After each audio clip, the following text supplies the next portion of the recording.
I never thought a single moment in my own home could change my life forever. One push, one scream, one shattered spine, and suddenly everyone around me acted like it had never happened. They told me to stay silent, that it would be easier if I just let it go. But my body wouldn't allow it, and my pain refused to be ignored.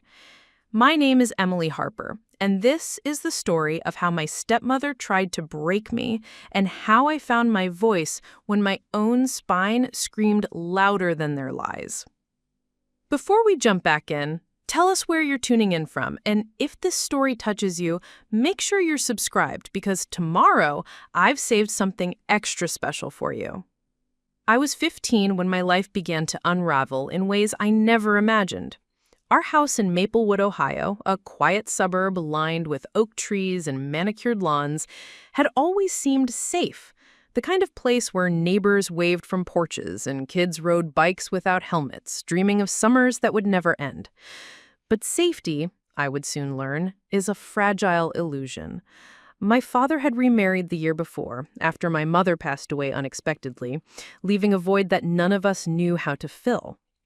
His new wife, Vanessa, had a way of smiling that never quite reached her eyes, and a voice that could sound caring when she wanted it to, yet cut like glass when she was upset. At first, I tried to be polite, to give her the benefit of the doubt, convincing myself that she was just adjusting to having a teenage stepdaughter who wasn't always easy to handle. But there was something in the way she looked at me, a cold calculation that made me shiver in my own bedroom at night, pretending to sleep while listening for any sounds of her pacing outside the door. School had always been my sanctuary. I loved art, losing myself in pencil sketches and watercolors that captured worlds far removed from the tension simmering at home. But even there, I couldn't escape Vanessa's reach. She would call my father to complain about trivial things, how I left my shoes in the hallway, or that I had attitude when I answered her questions. The complaints were relentless, small at first, then escalating, testing my father's patience, testing mine. And my father, caught between trying to keep peace in his home and wanting to avoid conflict with his new wife, began to retreat into his office for longer hours, leaving me alone in a house that was increasingly foreign, even hostile. The first major incident happened one rainy afternoon, the kind where the sky presses down on you, gray and heavy. I had been cleaning the kitchen, trying to do something nice, when Vanessa came in, her face twisted with irritation over something trivial I had no recollection of. She shouted at me, her voice echoing off the tile, and before I could respond, she grabbed my arm. I pulled away, shaking, and she yanked me toward the staircase that led to the second floor. "Don't make me do this," she hissed, and the next thing I knew, I was tumbling down the stairs, pain exploding through my back like fire. I hit every step in a blur, landing at the bottom in a heap, gasping for air, feeling my bones protest violently. The house was silent for a moment, and then Vanessa's voice, deceptively calm, reached me. "Stay down. Don't say a word, Emily. Nobody will believe you." My vision blurred with tears and shock, but I could hear the weight of the threat in her words. My father's office door remained closed, muffling the sound of my cries. My mother's absence had left a silence in the house, but this was something entirely different, a calculated attempt to control me through fear. I remembered the pain first, the immediate, searing pain that shot through my spine, leaving me paralyzed with terror as I tried to move and realized I couldn't. Panic set in as I realized something was seriously wrong. I dragged myself to the living room, clinging to the couch for support, my body trembling, unable to process the betrayal or the physical agony at the same time. When my father finally came out of his office, the concern on his face was tempered by confusion and denial. Vanessa, calm and composed, stood beside him, offering a rehearsed version of events, how I had slipped, how clumsiness had caused the fall, and that I should try to move past it, that family needed to stay intact. But my body knew the truth, screaming in every nerve ending, and there was no way to pretend anymore. The next days were a blur of doctor's appointments, scans, and whispered conversations I wasn't supposed to hear. The diagnosis was devastating. A fractured spine. Not minor, not something that could just heal on its own. The doctors explained the risks, the recovery, the lifelong implications. I was terrified, yes, but more than that, I was furious. Furious that the people who were supposed to protect me, who were supposed to love me unconditionally, were already trying to erase what had happened. I felt the weight of silence pressing down on me, but I also felt a spark, a stubborn ember inside that refused to be snuffed out. I realized that my pain, my injury, my truth was louder than their attempts to suppress it, and I would not be silenced. After the fall, life in our house shifted in subtle but unmistakable ways. Vanessa acted as though nothing had happened, moving through the rooms with that same practiced calm, her smile hiding sharp edges beneath. My father seemed unsure, caught in the middle of his own loyalty and denial, as though acknowledging what had occurred would shatter the fragile balance he'd been trying to maintain since remarrying. I soon realized that silence wasn't just encouraged, it was demanded. Every conversation about the incident was carefully steered away from truth. Every question from friends or teachers deflected with vague excuses. "Emily slipped," Vanessa would say. "Accidents happen." And my father would nod, his eyes clouded with worry and avoidance. The reality was anything but accidental, and yet I was forced to live in a house where my own voice felt expendable. School became both a refuge and a battleground. Teachers noticed my posture, the way I moved cautiously to avoid pain, the way I flinched at sudden movements or loud noises. I avoided gym class, claiming fatigue or lingering illness, because bending or lifting could make my spine throb unbearably. Still, some classmates noticed something was off. Friends whispered, asking if I was okay, if I'd been hurt. I wanted to tell them everything, to scream the truth into the open, but Vanessa's words echoed in my head, a constant command to stay silent. She had made it clear that anyone outside the home asking questions would be met with crafted lies, subtle manipulations that painted me as overdramatic, fragile, or ungrateful. And so I nodded, said, "I'm fine," and carried the invisible weight of betrayal through crowded hallways and noisy classrooms, all while my body protested in ways no one could see. At home, the tension was suffocating. Vanessa would orchestrate family routines with meticulous precision, but every interaction carried an undercurrent of control. Meals were a test of patience and behavior, casual remarks twisted into lessons of obedience and submission. If I dared express pain or discomfort, she would sigh heavily, as if my needs were an inconvenience to the household, reminding my father and anyone within earshot that I was lucky to be part of this family. I felt cornered in my own home, trapped by rules that were invisible to everyone else, and yet omnipresent to me. Each day became a careful choreography: avoid triggering her temper, avoid drawing attention to my spine, avoid saying anything that might unravel the fragile illusion she projected. I became an expert at nodding silently, masking my anger and fear with a quiet compliance that felt more like survival than submission. My relationship with my father suffered quietly but significantly. I could see the conflict in his eyes. Every time Vanessa spoke to me sharply, every time he dismissed my questions about medical treatment or pain management, he wanted to believe the narrative Vanessa spun. He wanted to think I had just slipped, but the physical evidence of my injury was undeniable, and it forced him to navigate between truth and the comfort of denial. Sometimes I caught him lingering in the doorway of my bedroom at night, watching me struggle to adjust in bed, my back sore and stiff from another day of careful movement. I wanted to tell him everything, to let him see that this wasn't an accident, that Vanessa's cruelty was deliberate. But he seemed paralyzed by the very idea. I learned to speak around him, not to him, and to carry the secret alone even when it pressed heavily against my chest. Preparing and narrating the story took us a lot of time, so if you are enjoying it, subscribe to our channel. It means a lot to us. Now, back to the story. Even Vanessa's subtler forms of cruelty began to surface in ways I hadn't anticipated. She would leave sharp notes about chores or personal habits, sarcastic reminders about being careful or taking responsibility, always under the guise of guidance.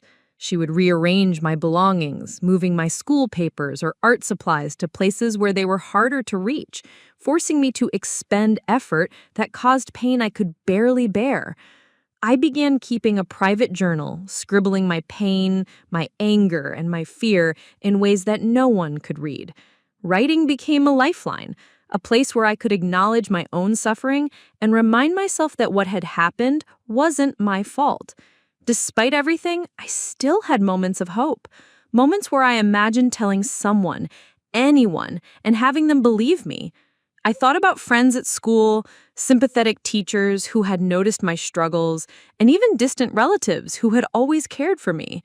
But the fear Vanessa instilled was powerful, fear that speaking out would bring more harm than silence. And yet the seed of resistance was planted. I realized that the fracture in my spine was not just a physical injury. It was a symbol of the injustice I faced, a permanent reminder that silence could not erase what had been done. Every ache and every twinge of pain became a message my body sent. This is real, and you cannot ignore it. The hidden problem was no longer just her manipulation or my father's hesitation. It was the system of control that Vanessa had built around me, and it would take more than whispered reassurances to break it. In this new reality, I became hyper-aware of every interaction, every glance, every tone of voice. I learned to anticipate Vanessa's moods, to navigate the household with the precision of someone diffusing a tense situation at every turn. But the cracks were beginning to show. Small incidents, like a misplaced plate, a comment I refused to let slide, or a fleeting expression of anger in her eyes, reminded me that her control had limits, and that her carefully constructed facade was not impenetrable. These moments, fleeting though they were, began to give me courage. Hints that maybe, just maybe, I could find a way to reclaim my voice. The fracture in my spine had been intended to silence me, but instead, it was awakening something within me I didn't know existed. A stubborn, defiant determination to survive, to resist, and to eventually speak the truth. By the following winter, the tension in our house had thickened into something almost tangible, like a fog that clung to every room. Vanessa's subtle forms of control had escalated. She no longer needed to shout to make her presence felt. Her silences, her pointed glances, and the way she positioned herself in doorways were enough to make me flinch and second-guess even the simplest actions. I moved through my home with a constant awareness of her proximity, my fractured spine a daily reminder of her cruelty. What I didn't yet know was that the delicate balance she had created, her calculated manipulation of truth, fear, and appearances, was about to shatter in a way that would change everything. The inciting incident came on a seemingly ordinary Saturday. Snow had begun to fall in quiet, uneven flakes, dusting the maple trees along our street in a winter white that should have felt peaceful, but instead highlighted the oppressive atmosphere inside our home. I had been carefully carrying laundry up the stairs, my movements slow and deliberate to avoid straining my injured back, when Vanessa appeared at the top. Her expression was unreadable at first, but her voice cut through the air like ice. "Emily, hurry up! Don't waste time!" I tried to step around her, keeping my balance and my composure, but somehow the combination of slippery socks, tension, and her sudden step forward caused me to lose footing again. My back slammed against the railing, and pain flared sharply through my spine. I collapsed to the stairs in a heap, gasping, clutching my back, my breath ragged. This time, however, something inside me shifted. I realized that whatever control she thought she had was built on fear and silence, and that fear had limits I was beginning to reach. The immediate aftermath was a storm of manipulation and intimidation. Vanessa's face remained calm as ever, but the words she used were sharpened with menace. If you tell anyone about this, it will only make things worse for you. Nobody will believe you over me." My father appeared soon after, summoned by the commotion, his face a mixture of concern and uncertainty. "Emily, are you okay?" he asked, his voice hesitant. Vanessa stepped in immediately, cutting him off with a carefully rehearsed explanation. "She's fine. She just slipped again. I think we should let her rest." My protest, weak and desperate, was brushed aside. I felt the walls closing in. Even now, with fresh evidence of her cruelty and my own physical pain, the message was the same: stay silent, obey, and make the problem disappear from everyone else's eyes. But that weekend marked a turning point. I had been attending a local youth art program, a small after-school initiative run out of the community center, where I had developed a modest circle of friends and mentors.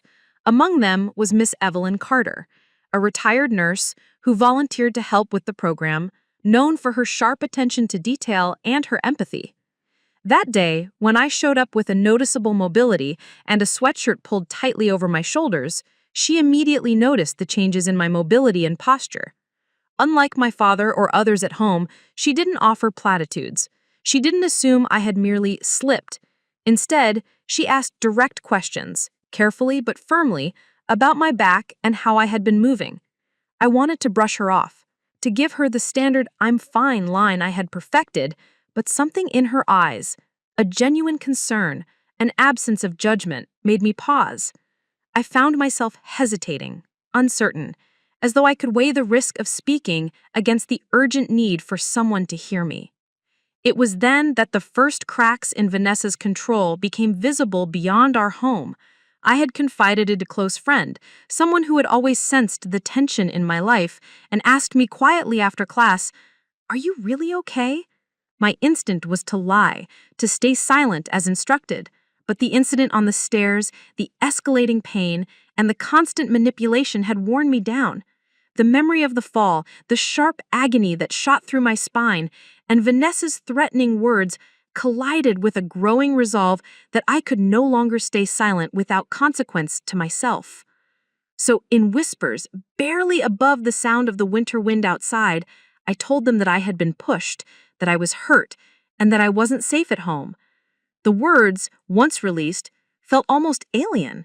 They carried weight, urgency, and a trembling vulnerability that startled me more than anyone else. Miss Carter took immediate action. She didn't confront Vanessa directly, understanding that escalation within the home could be dangerous, but she documented what I told her meticulously and arranged a meeting with a school counselor, Mr. Daniel Harlow, who had dealt with situations like this before.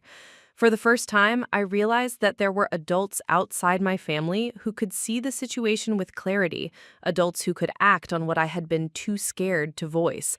I felt a mixture of relief and fear. Relief, because the truth was no longer entirely trapped inside me. Fear, because I knew that once this outside attention existed, Vanessa would notice, and the fragile equilibrium she maintained would be shattered. Yet the spine fracture, the visible evidence of her cruelty, had ensured that my words carried undeniable weight. There was no slipping back into silence after this. That weekend, as the snow piled silently against the windows of the community center, I began to understand the power of speaking up. The inciting incident wasn't just the fall. It was the moment I realized that my pain and my truth could no longer be contained within the walls of the home. It had become unsustainable, unavoidable. The fracture in my back was a message my body sent continuously. And now, with the support of someone who believed me and took me seriously, it was amplified into action. I felt the first spark of agency in a household that had been defined by control and fear. The next steps would be critical, and the path forward uncertain, but for the first time since that initial push, I felt like I could breathe, like the possibility of being heard was real. The moment I realized I could no longer contain what had happened was terrifying and liberating all at once. The first plot point, the point of no return, arrived quietly, without fanfare, yet it changed the course of my life irreversibly. After my disclosure to Miss Carter and the school counselor, Mr. Daniel Harlow, an investigation began in small, careful steps, but the impact rippled through the house in ways I hadn't anticipated. Vanessa, as astute and calculating as she was, immediately sensed that something had shifted. The very walls of her control were trembling, and the subtle manipulations she had wielded with precision could no longer contain the emerging truth. Her once unshakable calm gave way to a restrained agitation that made every glance toward me heavy with unspoken warning. The first indication that outside eyes were scrutinizing our home came when a social worker, Mrs. Angela Perkins, visited unannounced. She arrived on a Wednesday afternoon, clipboard in hand, speaking in polite, professional tones that contrasted sharply with Vanessa's icy demeanor. I was ordered by my father to be quiet, to tell her nothing beyond what seemed trivial and safe. But the fracture in my spine had become impossible to hide. Every movement betrayed the lingering pain, and my fear could no longer mask the truth.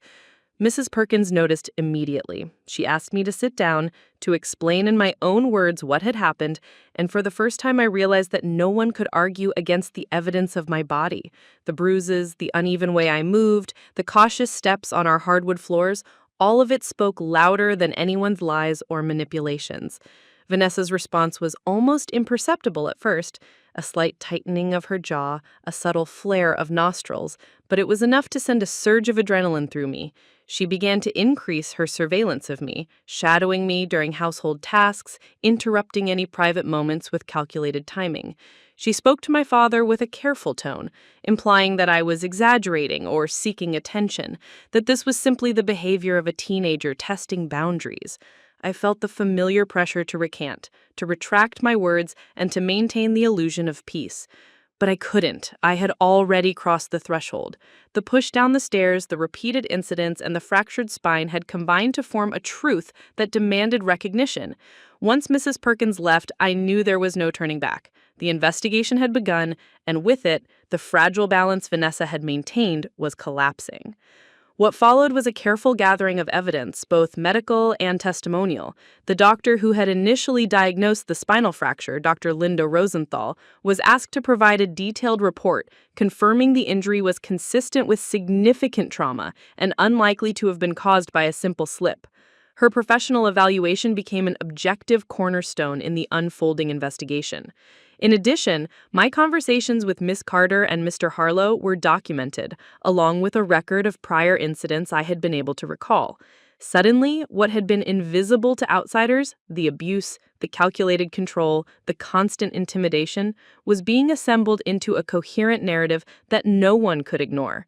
The truth that Vanessa had tried to bury beneath her smiles and our father's inattention was becoming tangible, undeniable, and dangerous to her carefully constructed image. The emotional toll of this first plot point was immense. I had expected relief, some validation, the feeling that someone believed me, but the reality was far more complex. Vanessa's behavior intensified in subtle psychological ways designed to intimidate, confuse, and reclaim control. I could feel her watching, her patience stretched thin but dangerously focused. Small incidents escalated. Doors slammed behind me, cold stares from across the dining room, carefully timed accidental bumps and rearrangements of objects I relied on for support. Every day was a negotiation between my need for safety and my determination to maintain the narrative I had finally allowed to exist outside myself. I began to understand, in a visceral way, that crossing the point of no return didn't just change my circumstances, it made me a target. At the same time, the support system I had begun to trust grew more tangible. Mr. Harlow arranged for meetings with other school officials, ensuring that I had witnesses for my statements, while Ms. Carter continued to mentor me, helping me navigate the emotional labyrinth of living in a household where the antagonist was also a family member. I was learning, painfully but steadily, that truth carries weight, but it also requires protection. To speak is to invite scrutiny, but silence is a form of imprisonment. The fracture in my spine was no longer just a medical condition. It had become a symbol of the turning point, a permanent marker that made hiding impossible. Every doctor's note, every recorded conversation, and every carefully documented observation was a piece of armor against the fear Vanessa tried to instill in me. The first outside scrutiny brought consequences I hadn't fully anticipated. My father, caught between believing the growing body of evidence and maintaining his marriage, became inconsistent in his support. Some days he urged patience, hesitant to confront Vanessa directly. Other days he questioned my recollections, a subtle echo of the control Vanessa had tried to exert over the household narrative. It was a confusing, frustrating limbo, but it also reinforced the necessity of taking my own stance. For the first time, I realized that protecting the truth would require more than passive compliance. It would demand courage, persistence, and unwavering attention to detail. My fractured spine, once a source of fear and helplessness, had inadvertently become a catalyst, forcing me to confront injustice and giving others the chance to witness it. By the end of that week, it was clear that the first plot point had irrevocably changed the landscape of my life. The investigation was no longer a hypothetical, it was active, and Vanessa's control, no matter how carefully constructed, was eroding under the weight of outside eyes and undeniable evidence. I felt a strange mix of fear and empowerment, aware that the days ahead would test every ounce of my resilience. The point of no return had been crossed, and there was no retreat. The truth, once trapped within the confines of our home and my fractured body, had begun to emerge, and the story of what had happened could no longer be buried. My life, once dictated by the fear of silence, had entered a new chapter, one where courage would become my only shield against the forces arrayed against me. The days that followed the first plot point were some of the most exhausting and tense of my life. The rising opposition began subtly but relentlessly, a reminder that truth rarely travels without resistance. Vanessa's facade of composure started to crack, replaced by calculated attempts to undermine me at every turn. Her smile no longer carried warmth. Instead, it was a weaponized mask designed to intimidate, confuse, and reclaim control. She began leaving notes in the house, seemingly benign reminders or guidance for me, but the underlying message was clear: behave or face consequences. Each note was a psychological gauntlet, testing my resolve and reminding me that my decision to speak out had placed me in a position where resistance would not be easy. School became a parallel battlefield. Mr. Harlow, along with the school counselor and several administrators, had formalized a plan to ensure my safety and document my testimony. But Vanessa, perceptive as ever, started using her calls and emails to insinuate that I was exaggerating, that my behavior was a reaction to adolescent mood swings rather than evidence of abuse. She even contacted some of my teachers, weaving a story designed to cast doubt on my credibility. I could feel the tension escalating every time a school official called me into a meeting, each session a careful dance of truth and proof. The whispers of doubt Vanessa had planted threatened to undermine my efforts, but I had begun to rely on the documentation, the reports from medical professionals, and the support from Miss Carter and Mr. Harlow as my armor.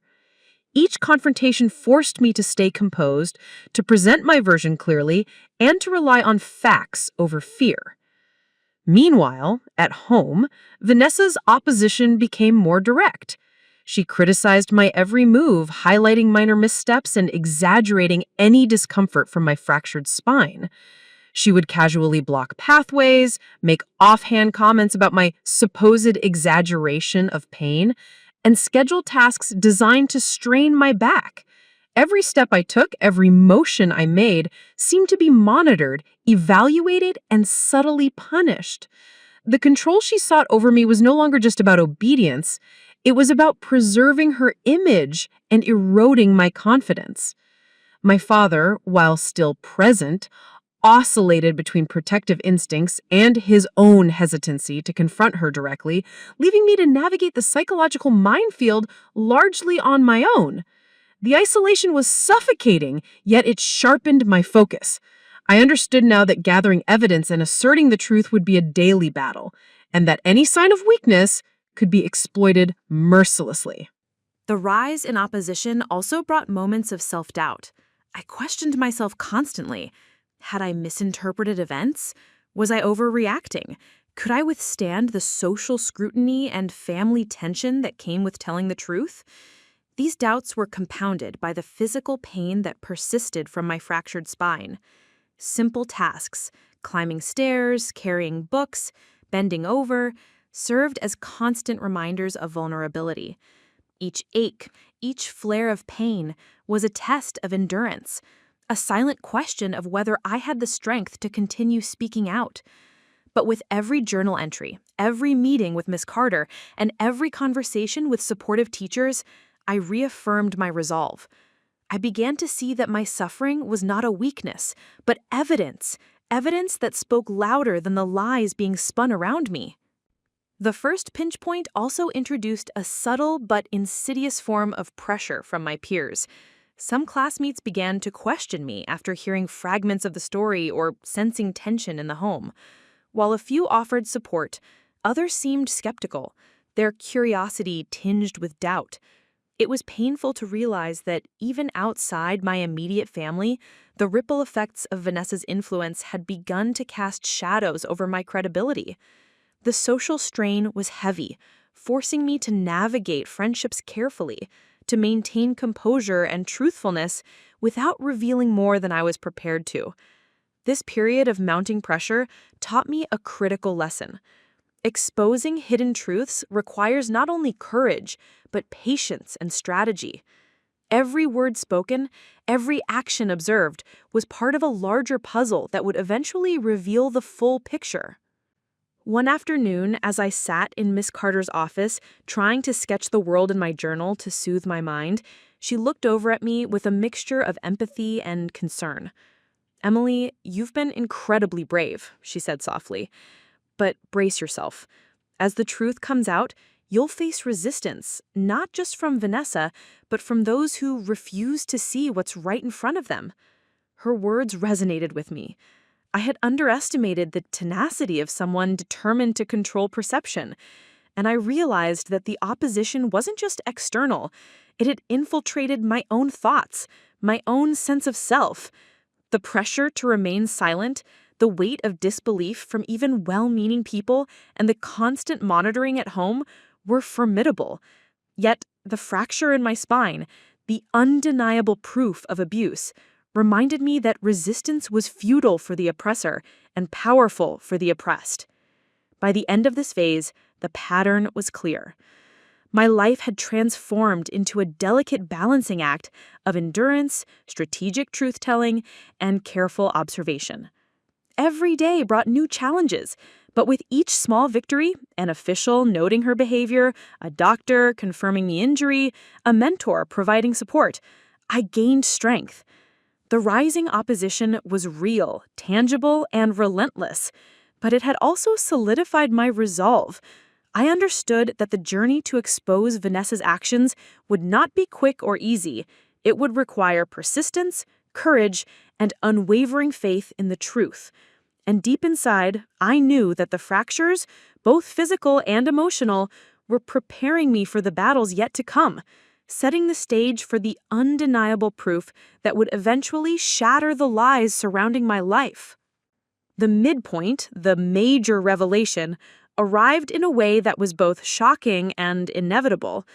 I had long suspected that the truth of my situation would one day no longer be mine to carry alone, but I never expected the scale of proof to be so immediately undeniable. It began with a routine follow-up visit to Dr. Linda Rosenthal, the orthopedic specialist who had diagnosed my spinal fracture. What was meant to be a simple checkup turned into a turning point. Dr. Rosenthal, reviewing my latest scans, paused mid-sentence and looked at me with a gravity that sent chills down my spine.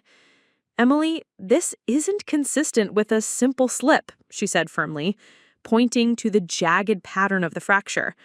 "The angle, the force involved, this would require a significant push or fall. This isn't accidental. We need to document this fully." Her words hit me like a lightning strike. Finally, the objective medical evidence I had carried in my body for months would speak louder than anyone's lies. The fracture that had haunted me was no longer just my personal suffering. It was proof that could not be ignored or disputed. With Dr. Rosenthal's detailed report in hand, the pieces of the puzzle began to align. Miss Carter and Mr. Harlow arranged for the school records, prior medical notes, and witness accounts to be compiled meticulously. Every bruise, every twinge of pain noted in previous doctor's visits, every minor slip reported in passing now formed a coherent, undeniable pattern of abuse. Even minor incidents that Vanessa had dismissed as accidents or carelessness were documented alongside the medical confirmation of the spinal injury. The evidence was overwhelming in its clarity. There was no room left for doubt, no plausible way for Vanessa or anyone else to claim innocence. The crushing weight of her lies, which had once seemed impenetrable, began to crumble under the scrutiny of professional observation and detailed documentation. The psychological impact of the revelation was profound. I had spent months navigating a labyrinth of manipulation, learning to mask pain, anticipate anger, and endure isolation, all while quietly recording every detail in my journal and relying on the support of a few trusted adults. Now, armed with objective proof, I felt a combination of vindication, fear, and cautious hope. For the first time, I realized that the truth was powerful enough to pierce the defenses Vanessa had so carefully constructed. She had relied on silence, doubt, and intimidation to maintain control. But the fracture in my spine, corroborated by professional testimony, rendered all of her strategies ineffective. The undeniable evidence turned the tide, transforming fear into action, uncertainty into leverage, and silence into opportunity. Vanessa's reaction to this revelation was immediate and revealing. I noticed the subtle shift in her behavior the moment she learned that Dr. Rosenthal's report was being submitted to the authorities. Her composure, once nearly flawless, faltered under scrutiny. Her calculated smiles became sharper, her glances colder, and her presence more oppressive, but I could see through it now in ways I never could before. The power she had wielded through intimidation and silence no longer held the same sway over me. Every subtle threat she made, every attempt to undermine my credibility was countered by a growing network of adults who could see the situation objectively. The balance of power, once firmly in her favor, was tipping. I felt a renewed strength knowing that my words, paired with irrefutable evidence, could not be dismissed. The revelation also extended beyond the immediate family. Social workers, school officials, and medical professionals began to take active steps to ensure my safety and document ongoing interactions with Vanessa. Mrs. Angela Perkins, the social worker, visited more frequently, observing behaviors and making notes that would later become part of a comprehensive report. Each visit reinforced a growing reality. Vanessa's influence, while persistent, could no longer erase the truth. Even my father, who had been caught between loyalty and denial, began to confront the undeniable reality of what had occurred. I saw moments of regret and confusion in his eyes, tempered by relief that his daughter's suffering was finally recognized, even if the acknowledgement came belatedly. Emotionally, this was both liberating and terrifying. The fracture in my spine had been a silent witness to the abuse for months, and now it became a loud, undeniable voice in the fight for justice.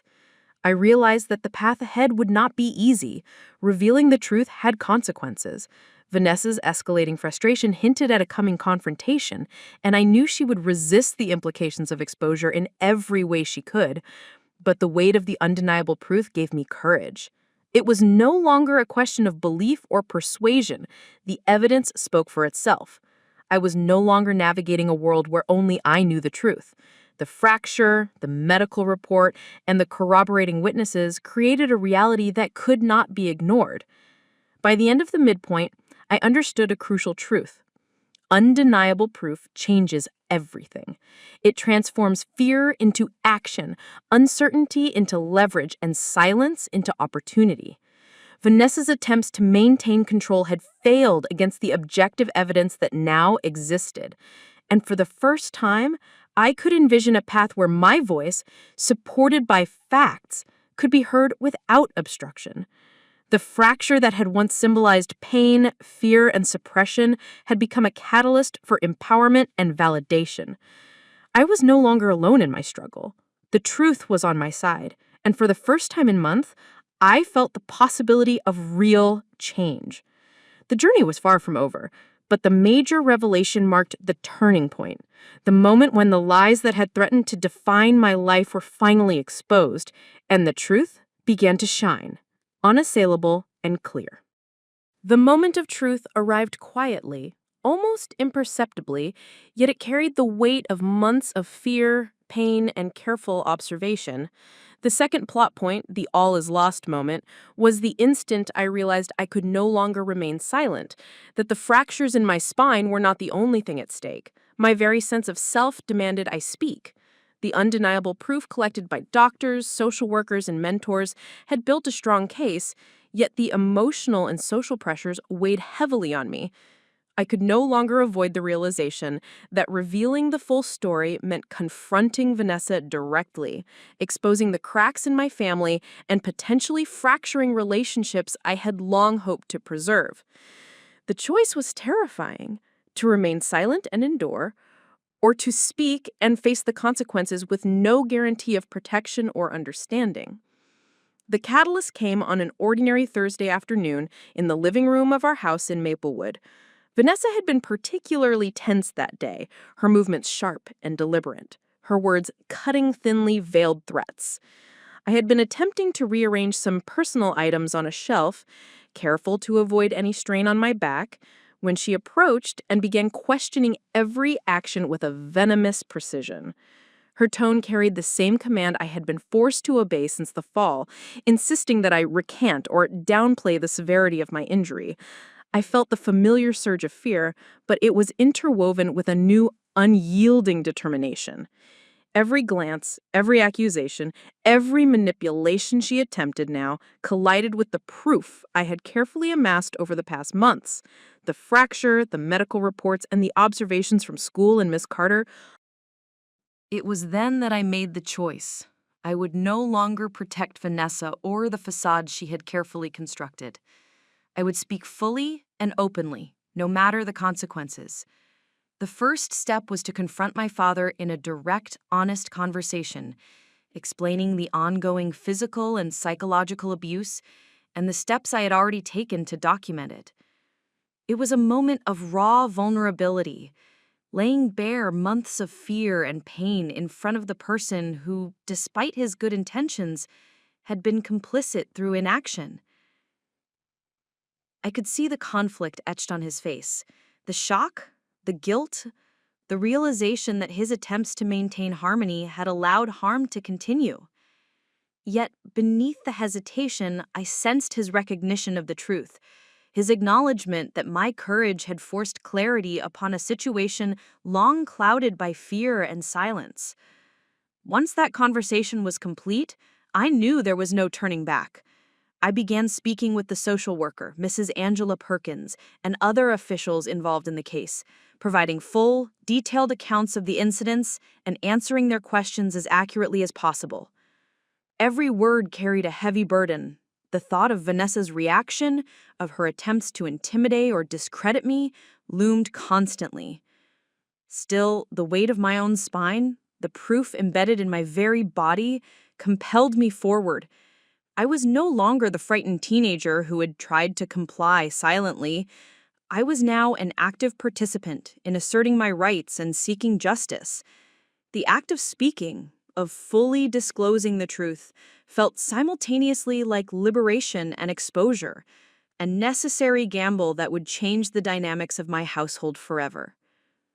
Vanessa, predictably, responded with escalating manipulation and aggression. Her calm, calculated demeanor slipped into overt hostility, subtle sabotage, and verbal intimidation.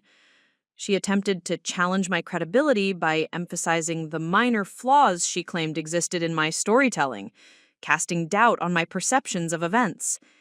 Each attempt, however, was met with counter-evidence, medical records, documented observations, and the supportive testimony of professionals who had witnessed my physical and emotional state. The growing mountain of proof rendered her strategies ineffective, yet the emotional weight of facing her daily, of enduring her calculated cruelty while maintaining composure, was immense. Each encounter became a test of endurance, determination, and resilience, forcing me to reconcile fear with the necessity of truth. The decision to speak fully also impacted my peers and mentors. Friends who had previously been uncertain or skeptical now observed the documentation and evidence for themselves, providing a support network that reinforced my resolve.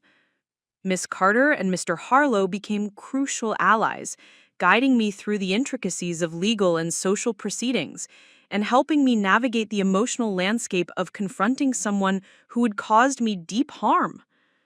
The sense of empowerment that came from being heard and validated was tempered by the reality that exposure would bring immediate confrontation and possible retaliation.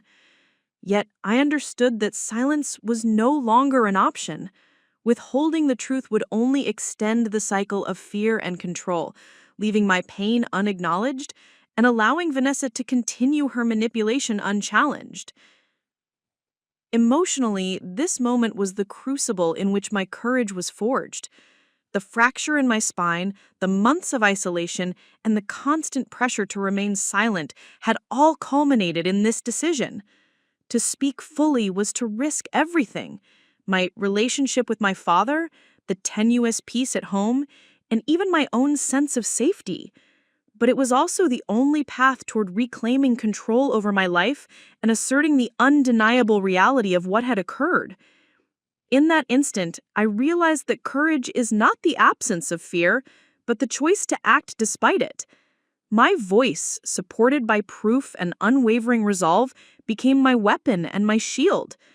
The all-is-lost moment had arrived, but rather than crushing me, it illuminated a path forward, one where truth could no longer be ignored, and where I could finally confront the full magnitude of the injustice inflicted upon me. The mounting pressure hit with a force I hadn't fully anticipated, a relentless crescendo of tension that seemed to infiltrate every corner of my life. The second pinch point was not subtle. It was a confrontation in the purest sense, an unmasking of Vanessa's true nature and an undeniable escalation in her attempts to control and intimidate me. By this point, the investigation was well underway, backed by medical evidence, school documentation, and sworn observations from Miss Carter and Mr. Harlow. Vanessa had no choice but to realize that the walls she had built around her lies were crumbling. The power dynamic had shifted, yet she refused to surrender gracefully. Instead, she retaliated with calculated malice, a direct assault on my credibility, my confidence, and my emotional stability. It started with veiled threats, delivered in the most mundane of settings: a comment about how quickly things can go wrong, a sudden sharp tone in an otherwise calm conversation, or a casual suggestion that I was overreacting. Each instance was designed to instill doubt in my mind, to make me question my courage and my sanity. Yet I had grown stronger in the weeks leading up to this confrontation. Every doctor's report, every detailed observation, and every small victory in securing adult allies fortified my resolve. I realized that Vanessa's attempts to intimidate were predictable and, more importantly, powerless against objective truth. Her strategies relied on fear and silence, and now, with evidence on my side and mentors supporting me, those strategies had begun to fail. The escalation became undeniable when she began to directly manipulate others in the household, attempting to turn my father against me and undermine the social worker's interventions. Conversations with him became tense, fraught with subtle accusations and suggestions that I was making problems out of nothing. Vanessa framed herself as the wronged party, a devoted stepmother being unfairly targeted by a rebellious teenager. The mental strain was immense. I had to maintain composure while defending myself, presenting evidence calmly and resisting the instinct to explode in frustration or fear. Each interaction was a test of endurance, a trial in which my words and my evidence were the only shields I had against the tide of deception she sought to unleash. At school, the mounting pressure manifested in a different form. Some students, influenced by fragments of Vanessa's narrative or by whispered rumors, began to question my version of events. It was painful to face skepticism from peers who had once offered support, and it highlighted the reality that even undeniable proof can be challenged when perception is manipulated. I leaned heavily on Ms. Carter and Mr. Harlow, who guided me in documenting every incident, providing advice on how to respond to questions, and reinforcing the importance of relying on objective evidence rather than emotional reactions. These mentors became lifelines, helping me navigate the increasingly treacherous waters while maintaining my focus and composure. Their presence reminded me that confrontation, though frightening, was a necessary step toward justice. Vanessa's escalation reached a peak one evening in our home. I was moving carefully through the hallway, attempting to complete a simple household chore without aggravating my spinal injury, when she blocked my path. Her face was tight with anger, eyes sharp and unrelenting. "You think you can tell lies about me and get away with it?" she hissed, her voice a dangerous mix of venom and desperation. I froze, aware that any wrong move could provoke a violent or manipulative response. But I also knew, from months of preparation and the undeniable evidence I carried with me, that this confrontation was inevitable. I took a steadying breath, and for the first time I met her gaze fully, refusing to shrink or avert my eyes. This was no longer about fear, it was about asserting the truth, about showing that her power over me was no longer absolute. The social worker, Mrs. Angela Perkins, soon followed up with another home visit, observing this volatile dynamic firsthand. She documented everything: Vanessa's aggressive posturing, the sharp tone of her words, and my cautious but firm responses. These observations became critical in reinforcing the case that had been building for months. The mounting pressure was no longer abstract.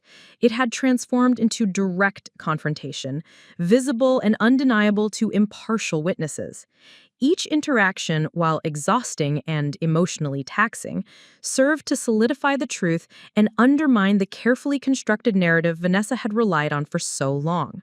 I could see the cracks forming in her composure, her attempts at dominance increasingly desperate and transparent. Emotionally, the second pinch point was transformative. The fear that had dominated my life for months was still present, but it no longer paralyzed me. Instead, it became a measure of how far I had come, a reminder that courage is not the absence of fear, but the act of confronting it with a determination and evidence. Each challenge, each manipulation, each direct confrontation reinforced my resolve. I had crossed a threshold where silence was no longer an option, and even the mounting pressure and intimidation tactics could not reverse the course I had chosen. Vanessa's true nature had been revealed, not only to me, but to witnesses who could act on the truth, and the stage was set for the dark night of the soul, the moment when the consequences of speaking out would fully crash into me, demanding endurance, courage, and unwavering commitment to justice. The dark night of the soul descended like a storm I could neither predict nor control. The consequences of speaking the truth hit me with a force that left me breathless, both physically and emotionally. Vanessa's escalating hostility had shifted into open retaliation, and the isolation I had feared became tangible. At home, the atmosphere was suffocating. Doors slammed with deliberate timing, sharp tones punctuated ordinary words, and every step I took seemed to be monitored, criticized, or undermined. The fracture in my spine, once a symbol of undeniable proof, became a source of constant, unrelenting pain that mirrored the psychological strain pressing down on me. Simple movements, climbing stairs, sitting for extended periods, or carrying school books sent shooting reminders through my back. Each flare of pain was a cruel echo of the fall that had started it all, forcing me to confront not only physical limitations, but also the emotional toll of defiance. The backlash extended far beyond our home. Vanessa had become active in spreading her version of events, contacting extended family members and attempting to frame me as a rebellious, attention-seeking teenager. Some relatives expressed doubt, questioning the validity of my statements or suggesting that I had misinterpreted household tensions. Even my father, conflicted and worn down by the confrontation, occasionally faltered, his attempts to mediate inadvertently echoing Vanessa's manipulations. I felt the sting of isolation deeply. It seemed that every ally I had gained, Miss Carter, Mr. Harlow, Dr. Rosenthal, and Mrs. Perkins, were met with counter-narratives that sought to cast shadows over their observations. I began to feel as though I were walking a tightrope between disbelief and validation, the thin line maintained only by the growing collection of objective proof and my own determination to endure. School life, too, became a crucible of emotional strain. Some peers avoided me, uncomfortable with the growing tension and the knowledge that serious allegations were unfolding. Rumors circulated, some subtle, some overt, testing my resilience in social spaces where I had once felt relatively safe. Classrooms, once neutral zones of learning, became theaters of scrutiny, where whispers and sideways glances amplified feelings of vulnerability. Yet, even amidst this pressure, I learned to rely on a new form of inner strength, drawing courage from the knowledge that every documented fact, every recorded observation, and every professional confirmation formed an unshakable foundation beneath me. The fracture in my spine, once merely a source of pain, had become both a symbol and a literal reminder of the cost of courage and the undeniable reality of the abuse I had endured. The emotional landscape of this lowest point was punctuated by sleepless nights and constant worry. I found myself questioning every decision, every word I had spoken, and even the very act of speaking itself. Had I made the right choices in involving school officials and social workers?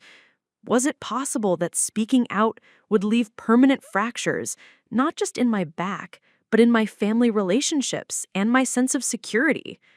The weight of doubt pressed heavily, threatening to undo the months of progress I had fought so hard to achieve. Yet within this darkness, there was also a faint glimmer, the realization that fear, while consuming, was a marker of importance. If the opposition were dangerous, it meant I had struck at the heart of wrongdoing, that my voice carried the power to disrupt the cycle of abuse. Vanessa's behavior became increasingly erratic and threatening. She used subtle intimidation tactics, knocking items off counters, raising her voice without warning, and trying to corner me emotionally by appealing to loyalty, guilt, and fear. She alternated between feigned calm and explosive outbursts, designed to destabilize me, to make me question my own perceptions and the validity of my claims. There were moments when I feared my resolve might falter, when the loneliness and pressure felt unbearable. Yet even in those moments, the evidence I carried, the x-rays, medical reports, and corroborating accounts served as a tangible lifeline. I clung to that proof, knowing that it was more than words. It was a physical and objective record that could no longer be denied, a shield against the weight of threats and doubt. In the midst of this, my emotional resilience was tested in unexpected ways. I experienced moments of despair, imagining that the cycle of fear and retaliation might never end. I longed for the comfort of invisibility, for the old pattern of quiet compliance that had kept Vanessa momentarily at bay. But the fracture in my spine, the mounting documentation, and the support from adults outside the home reminded me that silence would only prolong the suffering and give her power a permanent foothold. My pain became both a burden and a catalyst. Each twinge and flare reminded me that truth has a cost, but it also confirmed that the injustice was real, that my voice mattered, and that I was capable of enduring more than I had ever imagined. By the end of this period, I had come to understand the true meaning of the dark night of the soul. It was not simply a time of despair. It was a crucible of endurance, a stage where fear, pain, and doubt collided to test the limits of courage. The physical toll of my spinal injury intertwined with the psychological strain of confrontation, creating a moment in which perseverance became the only viable option. Even as Vanessa's threats escalated and doubt loomed large from every direction, I held fast, aware that enduring this lowest point was necessary to reach the eventual climax. In this crucible, I realized that the truth, once unleashed, carries both immediate hardship and the promise of eventual justice. Though the nights were long, the fear consuming, and the pain relentless, I understood that this dark moment was also the prelude to vindication and the empowerment that would follow, marking the final test of endurance before the ultimate confrontation. The final push, the climax of everything I had endured, arrived like a tidal wave, both inevitable and overwhelming. This was the moment when all of the months of preparation, documentation, and endurance collided in a public confrontation where the truth could no longer be ignored. It began at a formal hearing called by the local Child Protective Services office. A sterile room with plain walls, metal chairs, and the quiet hum of overhead fluorescent lights. I remember stepping inside, my back aching, nerves taut, but my resolve unshakable. The room was filled with officials, social workers, a legal advocate, a psychologist, and my father, each positioned to listen, record, and act on the truth I was about to deliver. And then there was Vanessa, seated across the room, her mask of calm and tact, yet fragile, every small tick betraying the tension coiling just beneath the surface. I could feel her eyes on me, measuring, calculating, testing to see if I would falter, but I had crossed every threshold of fear, endured every calculated threat, and I knew the evidence was undeniable. The process began with an introduction from the social worker, Mrs. Angela Perkins, who calmly explained the purpose of the hearing and outlined the documentation collected over months. The medical reports were presented first, detailing the fracture in my spine with diagrams, x-rays, and Dr. Linda Rosenthal's professional evaluation. Each image, each carefully worded observation, was a hammer striking against the fragile narrative Vanessa had constructed. I could see her expression shift imperceptibly as the objective reality of my injuries became impossible to contest. Following that, my school records were submitted, including teacher observations and written accounts from Mr. Harlow and Miss Carter. Each piece corroborated my story: missed classes due to pain, bruises noted in casual encounters, emotional distress observed in counseling sessions. It was overwhelming to watch the compilation of proof unfold, yet it filled me with a quiet power, the understanding that the truth was no longer mine alone. It had become a force that could not be ignored. When my turn came, I spoke deliberately, recounting the events as clearly and accurately as I could, while keeping my focus on the evidence that supported every statement. I described the incident on the stairs, the fear and pain that followed, the manipulation, and the repeated attempts to silence me. I spoke of the bruises that healed unevenly, the persistent pain in my back, the sleepless nights, and the constant psychological pressure. I told them about Vanessa's attempts to undermine my credibility and isolate me from allies, and I spoke of the courage I had found in small victories, in Miss Carter's guidance, in Mr. Harlow's careful documentation, in Dr. Rosenthal's professional validation. Each sentence was a declaration, each word a stand against the months of fear, suppression, and intimidation. For the first time, my voice was not just heard, it resonated with authority because it was backed by irrefutable evidence. Vanessa attempted to interject, to insert fragments of doubt, to frame herself as misunderstood or unfairly accused. But the social workers and legal advocate, familiar with the documentation and trained to assess the situation objectively, gently but firmly curtailed her attempts. Her words, once so potent at home, fell flat in the presence of neutral witnesses armed with concrete evidence. The cumulative effect of months of corroboration rendered her manipulations ineffective. Every claim she tried to make was systematically countered by medical reports, written observations, and first-hand accounts. I could see the frustration flicker across her face, a subtle but undeniable crack in the armor she had worn for so long. The power she had exerted in private spaces had no place in this room of impartial observers, and I felt a rush of clarity and validation that buoyed me through the lingering fear. Emotionally, the climax was both exhausting and exhilarating. The months of anxiety, the physical strain of my injury and the relentless psychological pressure had reached a peak, yet speaking in a room where my pain and truth were recognized brought a profound sense of relief.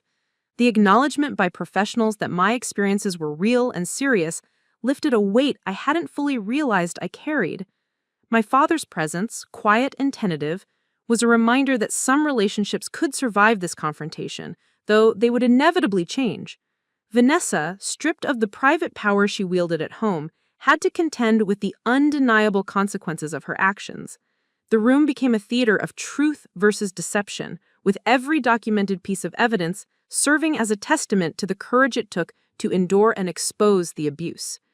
By the end of the hearing, the outcome was clear. The professionals acknowledged the abuse, validated my experiences, and began implementing steps to ensure my safety. Restrictions and supervision were recommended for Vanessa, and protocols were established to monitor interactions, preventing further intimidation or harm. While the full consequences for Vanessa would unfold over time, the immediate affirmation of truth, backed by tangible proof, marked a decisive victory. The final push had culminated in a confrontation where fear no longer dictated the terms. Evidence, courage, and persistence had taken its place.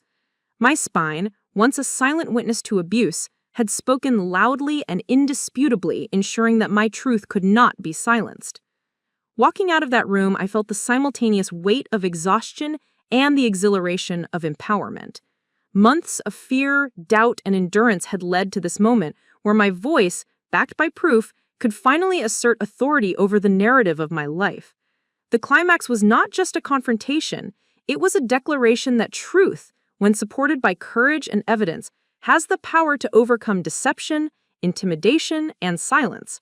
For the first time, I felt the sense that the struggle, though not far over, had shifted irrevocably in favor of justice, setting the stage for resolution, vindication, and the transformation that awaited me in the final chapters of my journey. The resolution began slowly, like the first gentle rays of sunlight after a long, stormy night. In the days and weeks following the hearing, the immediate threats and pressures began to recede, replaced by a sense of validation I had longed for, but scarcely believed I would ever feel. Social services implemented strict protocols to ensure my safety, including supervised interactions and clear boundaries for Vanessa. And my father, though still processing the complexity of what had unfolded, gradually became a source of support rather than a conduit of doubt. The change in the household atmosphere was palpable. The constant tension that had dominated every moment began to lift, replaced by cautious relief and a renewed sense of personal security. For the first time since the fall down the stairs, I felt that my voice carried weight not just in words, but in action, and that the months of endurance and careful documentation had culminated in tangible, protective measures. The affirmation of justice also extended beyond the immediate family. School officials continued to support me, recognizing the bravery it had taken to speak out and the resilience it required to persist through months of intimidation and doubt. Teachers who had once observed my struggle in silence now actively encouraged my participation in activities and academic projects, acknowledging both my pain and my courage. Miss Carter and Mr. Harlow remained integral figures, not just as witnesses, but as mentors, providing guidance, emotional support, and encouragement to rebuild confidence eroded by months of abuse and manipulation.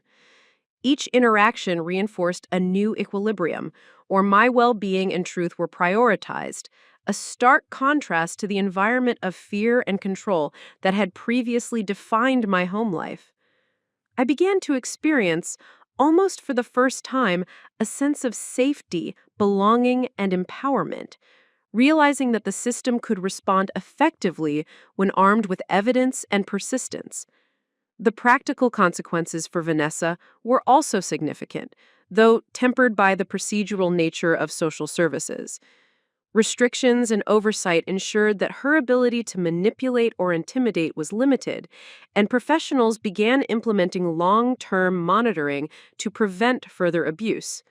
While the emotional repercussions of these interventions were complex and sometimes tense, I understood that boundaries and accountability were essential for the restoration of safety.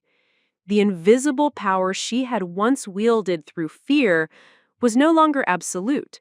The combination of legal oversight, social work involvement, and professional validation had created a framework in which my voice, supported by evidence, could maintain authority over the narrative of my life.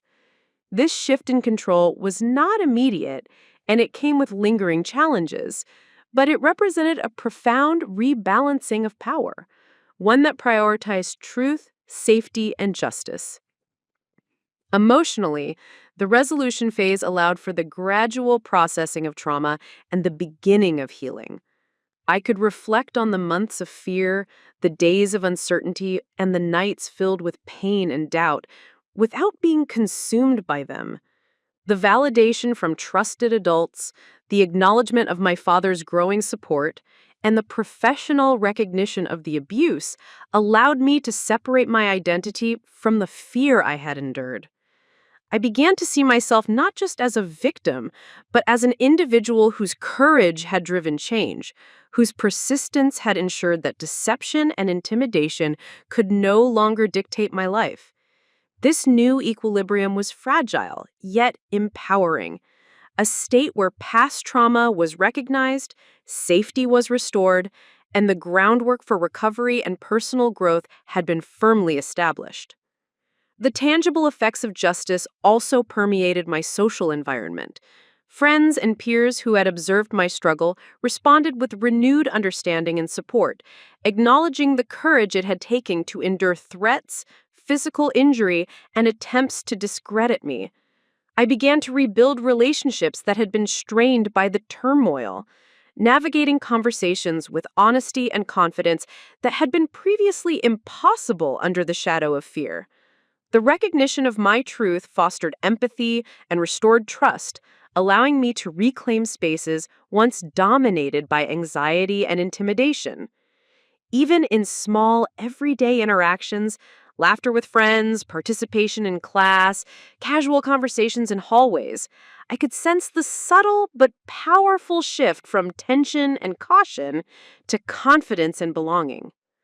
Within this period of resolution, I also found the beginnings of personal empowerment and purpose. Having endured months of abuse, intimidation, and isolation, I realized that my experience could serve a greater function as a source of awareness, guidance, and hope for others facing similar circumstances. Discussions with Miss Carter and Mrs. Perkins revealed avenues for advocacy and peer support, and I began to see how my journey could inform protective measures, inspire courage, and educate others about the importance of documenting abuse and speaking out. The physical scars of my fracture and the emotional scars of manipulation and intimidation became symbols of resilience rather than shame, reminders of the strength required to navigate and survive adversity. By the end of this phase, the new equilibrium was unmistakable. Safety, accountability, and recognition of the truth created a stable foundation from which I could continue to heal and grow. The fear and isolation that had once defined my existence were replaced by validation, support, and empowerment. I had endured the darkest moments, faced direct confrontation, and emerged in a position where my voice, backed by evidence and courage, commanded respect and ensured protection. The resolution was not simply about the cessation of abuse. It was about establishing a life in which truth and integrity prevailed, where courage was validated, and where the lessons of endurance and perseverance could be applied to future challenges and opportunities for advocacy. It was a state of restored balance, safety, and personal strength, a life rebuilt on the foundation of truth. The transformation, the final image of my journey, unfolded gradually, but with unmistakable clarity. After months of fear, manipulation, and physical pain, I emerged into a life reshaped by courage, validation, and purpose. The fracture that had once been a painful and frightening reminder of abuse became a symbol of endurance and truth, a physical testament to the strength it took to stand against intimidation and lies. Every day, I felt the reminder of what I had survived, not as a burden, but as proof that I could endure, resist, and ultimately overcome. My back healed slowly, accompanied by therapy and careful physical activity, but it also carried the metaphorical weight of my perseverance, a constant reminder that my voice had mattered, my truth had been recognized, and my pain had led to action and accountability. The spine that had been fractured now embodied resilience, strength, and the undeniable power of truth. The impact of my journey extended beyond my own healing. I began to embrace opportunities to help others in similar situations, finding purpose in sharing my story and guiding those who felt silenced by fear or abuse. Discussions with Miss Carter, Mrs. Perkins, and my father led to the creation of small peer support initiatives at school, where I could mentor younger students on resilience, documentation, and the importance of speaking out. Each conversation, each moment of guidance, became an affirmation of the transformation that had taken place, a shift from passive victimhood to active empowerment. The lessons I had learned about courage, perseverance, and the necessity of unwavering documentation were now tools I could share, giving others a roadmap to navigate challenges I once faced alone. I had turned my pain into purpose, transforming a story of suffering into a narrative of empowerment. My relationship with my father evolved as part of this transformation. What had once been tenuous, strained by doubt and conflict, gradually deepened into mutual understanding and trust. He became not just a parent, but an active ally, recognizing the courage it took for me to speak the truth and valuing the honesty that had been so difficult to maintain. Together, we worked to restore family dynamics in a way that prioritized safety, transparency, and respect. While the scars of past conflict remained, the foundation of our relationship was stronger than ever, anchored in a shared acknowledgement of the truth and a commitment to supporting one another through the healing process. I realized that reconciliation and empowerment could coexist, and that trust, once broken, could be rebuilt with honesty, effort, and courage. The lessons of endurance and transformation also extended into my social environment. Peers who had once been uncertain or skeptical became allies, inspired not just by the courage I had demonstrated, but also by the methodical way I had ensured that truth could not be denied. I discovered a renewed sense of belonging and validation, participating in social activities with confidence and openness that had previously been impossible. Laughter, casual conversations, and shared experiences, once tinged with anxiety, now felt genuine and restorative. My story became a quiet beacon for others, a reminder that even in situations of fear and isolation, truth backed by courage and evidence could prevail. I had reclaimed spaces that were once dominated by intimidation and uncertainty, and in doing so, I discovered the freedom and joy of living without the constant shadow of fear. Emotionally, the final transformation was profound. The months of enduring threats, physical injury, and psychological manipulation had forged an inner strength that I could now carry into the future. I felt a sense of agency I had never known, a clear understanding that my voice mattered and that my actions could create change. Even when moments of doubt or lingering pain appeared, I could confront them with the knowledge that I had survived far worse, that my endurance had been tested and validated, and that the foundation of truth I had established was unshakable. The emotional scars, once raw and consuming, had become markers of growth, reminders of the resilience, courage, and persistence that defined my journey. Beyond personal empowerment, the story of my transformation became a source of inspiration for others, navigating abuse, manipulation, or fear. I began sharing my experience, carefully and purposefully, with trusted peers, mentors, and support networks, emphasizing the importance of documenting evidence, seeking professional guidance, and maintaining courage in the face of intimidation. Each conversation, each moment of guidance, became an affirmation of the transformation that had taken place. a shift from passive victimhood to active empowerment. The fracture in my spine, once a symbol of pain and suppression, had become a marker of triumph, resilience, and an unwavering commitment to truth. The final image of my journey, the lasting impression of transformation, is one of clarity, empowerment, and purpose. I stand, literally and figuratively, taller than I did before the fall, carrying both the physical evidence of survival and the intangible strength forged through adversity. My home, once a place of fear and control, now resonates with boundaries, accountability, and safety. My relationships, carefully rebuilt, reflect trust and support. And my voice, once silenced by threats and intimidation, is now a beacon of hope, courage, and advocacy. The transformation is complete, a life shaped by endurance, validated by truth, and enriched by purpose. I have moved from the shadow of fear into the light of empowerment, from victimhood to agency, and from pain to the profound realization that truth, courage, and perseverance can change everything. Up next, you've got 2 more standout stories right on your screen. If this one hit the mark, you won't want to pass these up. Just click and check them out. And don't forget to subscribe and turn on the notification bell so you don't miss any upload from us.